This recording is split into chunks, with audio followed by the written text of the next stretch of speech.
What is up, ladies and gentlemen? My name is Carl. I'm the consumer review lad, and I just consumed CSI Vegas Season 1, Episode 3, Under the Skin, and I'm going to review it in this podcast. Real quick, non spoiler review. I give this episode 3 stars. Same rating as last week, but how it got there was different. Entertainment, I gave a 3. Some parts in this episode I really didn't care for, but overall, I was entertained in this episode. Acting was a 3, and really acting for this show is really going to be between a 2 and a 4. I don't say a 1 and I don't see a 5 for acting, although it is possible.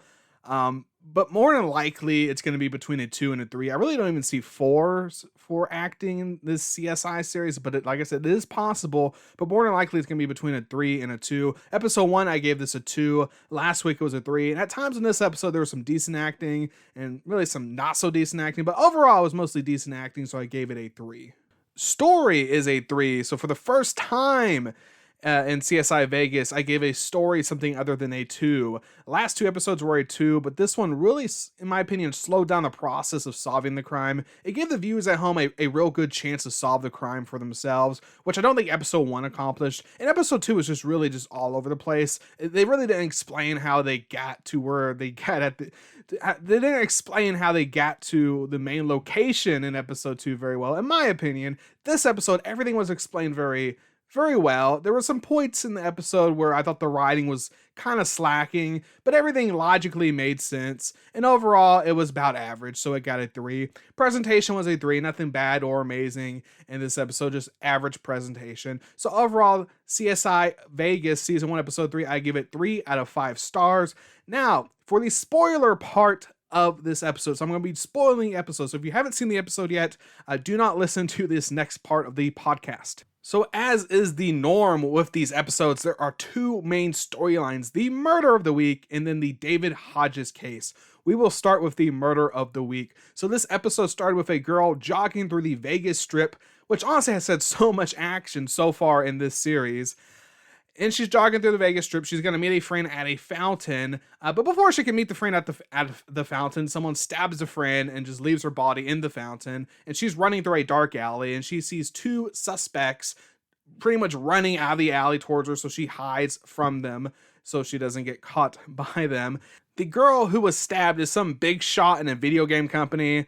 And she was stabbed several times in the chest and in the stomach, really by something that can't slice bones. And Allie and Joshua seemingly are going to be the murder of the week investigators. They investigated the murder of the week last week, and they're doing it again this week. And they're also kind of pushing that season-long love story going on, or are they going to have a romantic relationship, or are they not?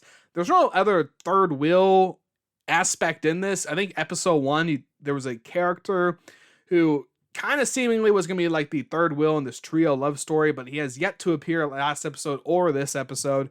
Anyways, they are investigating the murder, and they find 2 3D printed knives not far from the crime scene in a trash can. They also found a brown eye contact lens, and the lady suffered a neck injury, and there's some DNA under her nail showing that she scratched the suspect. So there was 3 suspects before the reveal in this episode, and again, they are looking for 2 suspects. So CSI 2021 technology going on. They're using the victim's heart rate monitor that she wore, and they realized that at a certain time when she was in the office, her heart rate peaked. And so they went to the office to investigate that. And this is where we really see who the real killer is. He's the one who's crying and really upset. And you see some other coworkers as well. Anyways, they go to interview a player of this game that she's responsible for. So they run these gaming tournaments. She's the owner of the company, and this is a very good player in the game, but she nerfed a weapon he used, so he hasn't been playing as good. And he's really upset. He's been making a lot of YouTube videos about it. So he's confronting her about it. I think she banned him from the competitions. Somehow, even though he was banned from the competitions, he's still in the office confronting this big shot in this gaming company, and he ends up kind of like having an altercation with her where he ripped her badge off, and that shot her heart rate monitor up. I think what he ripped off might have been the heart rate monitor. I'm really not sure what went on with this, but they found a badge, I think, in the trash can in the office.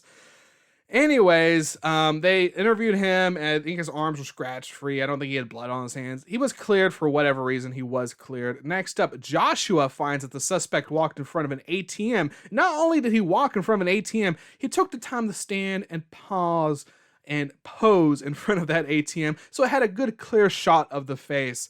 So now they know that that face belongs to someone else at that company. So they go to arrest him and they take him in. The only problem is he has no scratches on his arm, but there was a second person. She probably scratched that person. So we got to work on who was that second person. So Joshua and Allie, they're working the fountain crime scene. And one guy there, Allie suspects, might be the second person. He's kind of acting suspicious. So she wants to question him. So as soon as they go to question him, he starts running. And he's just running and they're chasing him. And then he's like pushing people in this Vegas Strip area that, like I said, has been getting a lot of action this season. And Allie gets in front of him and kind of, I feel like maybe threaten her that she might pull her gun out if he just keeps running or something. I'm not sure what was going on there. But she gets him to stop. They arrest him and then they question him. And he was like, they were like, why are you running? And he's like, I didn't do it. He was nervous because he was actually at the fountain when it happened.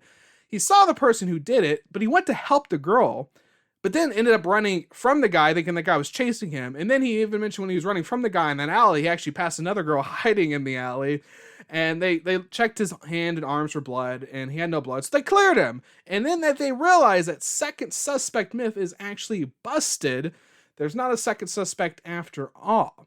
So Joshua and Allie, they recreate the murder scene in that room that they really spent episode 1 setting up for Joshua, that he recreates murder scenes or crime scenes, I should say, in this room. So they kind of recreated the crime scene in the room, and they were acting out how the suspect and the victim might have been fighting each other. And they realized that he would have had a scratch on his left arm. They realized that the person at the ATM with the face was actually wearing a mask of the other office worker, trying to frame that office worker. That's where the brown contact came into play. So now they're going to try to figure out which office worker was wearing the mask that killed the victim. So the CSI team, they don't want to put an innocent man in jail, especially not with this David Hodge case going on. So they work extra hours. And again, CSI in 2021, they focus on walking patterns from the guy, suspect at the ATM, how he walked, how he moved. And they had this red carpet video of some video game premiere with all the employees and suspects. And they're tracking how they walk across the red carpet to see if it matches the computer figure of how this gentleman at the ATM was walking. And they find the person. It was a person who was crying earlier in the episode. Exact match. So Maxine goes back to the video game office to find a tissue from the crying guy in the trash can, but who would have guessed they threw out the trash at a video game office? Yes, the trash just doesn't sit there for days and days and days. Although I don't know how long this was going on in storyline. But conveniently, the crying gentleman left his hoodie right near the trash can. So she was able to pick up his hoodie, and on his hoodie was like an insect stinger that she took off. And then, conveniently again, the crying guy came up and was confronting her. By the way, she was by herself in this video game office. It seems that companies in Vegas are just very okay with CSI investigators just going around their office by themselves. Maybe they had a warrant, so maybe she had a reason to be there. They didn't really explain that, and a warrant is a very key point in this episode when they explain what they're doing. Either way, she confronts the gentleman, and he takes the hoodie back from her, and she wants to see his arm to see if he has a scratch. But he says, you need to get a warrant. See what I did? I told you the warrants were a major aspect in this episode. So she wasn't able to see his arm, but she got the insect stinger out of it.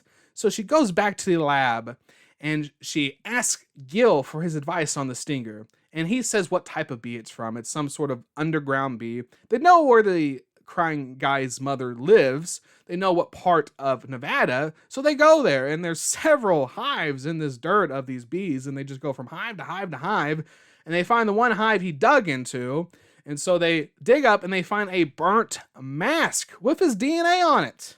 And so they were able to get his DNA off of it, also to trace it back to him. You really got to wonder why this guy dug up a hive. I don't know if was a smart move or just a dumb move. He burnt the mask. It wasn't able to burn properly. And so he just digs up this hive, but he actually ended up getting stung. That's why he was crying earlier. He wasn't sad that his coworker was murdered. He was just stung and had an allergy. And so I don't know if digging in the hive was a smart move because no one's going to dig there, or if it was just, he just dug and it was the hive was almost obvious, at least from what we saw on the screen. And why, while they were there looking on the mother's property, I was thinking, I'm surprised they don't need a warrant. And sure enough, Joshua dropped in a line, man, I'm really surprised the mother is letting us look here without a warrant. And they're like, yeah, she must not like him. Something along the lines of that. Anyways, they found the burnt mask, so they bring him in.